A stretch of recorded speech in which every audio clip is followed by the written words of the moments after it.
Crafty friends, it's Jess and I am here for Mint Mondays for Mint Owl Studio. For today's card, I'm keeping it pretty clean and simple, and I'm using one of the brand new May release stamp sets called Butterfly Kisses. I am going to also do some stenciling techniques with some of the newer stencils. The stencil that I'm using today is called Ice Cream Cone Stencil. And I'm going to do a little bit of masking so that I will get the stenciling on a very select area. So I'm starting by using this Frog Tape Delicate. This is the best tape that I have found in order to get a nice seal on the edges without ripping up your paper. I have had no problem with my paper ripping. However, as you see there, I do take away a little bit of the stickiness because I'm always so concerned about ripping up my paper. But even when I apply it directly from the roll onto my paper, I've never had it rip as long as I go really slow as I lift it up. However, just to make sure that things go as planned, I did kind of pull it away a little bit, like, get a little bit of stickiness off by laying it on my arm and then pulling it up. I thought about a couple different stencils because there are a few released from Mint Owl Studio, but I thought that this one was the one that would be bold enough to create a nice background for the butterflies. And I started by just putting the stencil over and taping it down, but then moving it out of the way because I wanted to create a base color here. So I want the area that it's going to have stenciling to have some color underneath and over top. I am using these stencil brushes by Martha Stewart rather than the Distress blenders because I find that it's a lot softer of a look. And I know that the recommendation is if you want a little bit less ink to rub your ink blender tool off on a piece of paper and get some of that ink off. And I think that helps, but it's not quite as soft as the stencil brushes. So when I'm really trying to control and get that nice soft look, I'm personally liking the stencil brushes.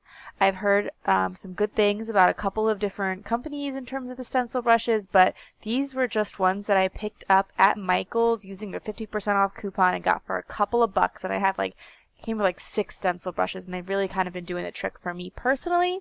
So, at this point, I certainly recommend trying it out to see if you like the look. And after I did that, I tried to basically create it so that it would be a little bit lighter in the center, so there would be like a highlight on the card. So I laid the Mint Owl Studio stencil over that area, and now I'm making sure to apply it carefully so that way I don't get any of the ink outside of my stenciled area, and again creating it to be a little bit darker on the edges. So it's all over that painter's tape, but I didn't get it on the bottom of the card where there is no tape protecting it. If you're worried that you'll get some ink on the bottom of the card, you could always cover it with a piece of printer paper or scrap paper or something like that. And as you can see, working here on a piece of grid paper is making it a lot easier to get my lines straight. And so I made sure to dry the ink before lifting off the stencil and not before lifting off the stencil, before lifting off the tape. You don't want to apply a heat gun over your stencil because your stencil is plastic and it will warp with heat. However, you do want to make sure that everything is dry before you start pulling up the tape because you could accidentally smear things if they're still wet, particularly because it doesn't dry as quickly on tape as it does on paper. So once I had this stenciled area, I thought that I might want to do some embossing. So again, I just want to make sure that the paper is dry because Distress ink does emboss. It stays wet for a while. And so if you don't completely dry it, you're going to get some bits of embossing powder sticking onto your distressed area in the background. And there are a couple other inks out there that you might be able to use to get a similar blended look, but I just find that Distress inks are easiest for me in terms of getting that blended look. I am going to stamp the butterflies in some VersaFine ink and then put clear embossing powder over it. And this is going to create the look of black embossing. However, particularly in this instance, using black embossing powder would make things a little bit more tricky because first off, it tends to stick more where you don't want it. It's not as anti-static, but also if any of this clear embossing powder sticks to the background, and it in fact does, I actually get some of it sticking to that distress ink in the background. Clear embossing over that is not going to look bad. It's going to add an extra shine and an extra interest, but if that was black embossing powder, then I'd really have a problem. And the reason that it's sticking at all is because I forgot to use my embossing buddy before I started. Usually if I heat dry my distressing and then use my embossing buddy, I don't have this problem, but basically there's just a little bit of an extra sheen to the stenciling there. And once I have my 2 butterflies down, I'm ready to add a sentiment. I'm trying to keep this really clean and simple. And this panel is definitely thinner than a card base, so there's going to be a really thick border on the left and right side, but then a smaller, thinner border on the top and bottom.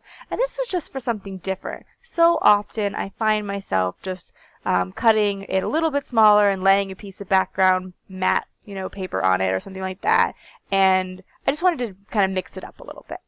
So once I had that sentiment down there, I saw that there was some extra room, and I thought, well, how fun would it be to add just a bit of sequin and sparkle to it?